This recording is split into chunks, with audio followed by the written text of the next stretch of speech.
नमो नमो त्रिरूपेभ्यो स्वरूपेभ्यो नमो नमः।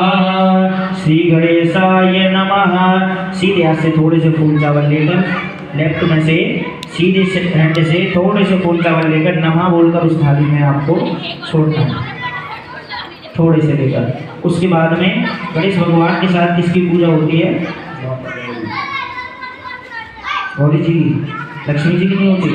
होती है, एक दिन होती है। साल में एक ही दिन ऐसा होता है जिस दिन माँ लक्ष्मी की पूजा भगवान गणेश के साथ होती है, माँ लक्ष्मी पूजन वाली। नहीं तो जब भी हम पूजन करते हैं भगवान का तब माँ गौरा की पूजा भगवान के साथ होती है। ठीक है, तो माँ गौरा का, अम्बे माँ का ध्यान करेंगे।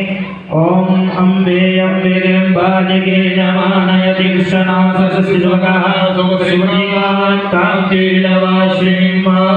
ओम श्री अंबिकायै नमः।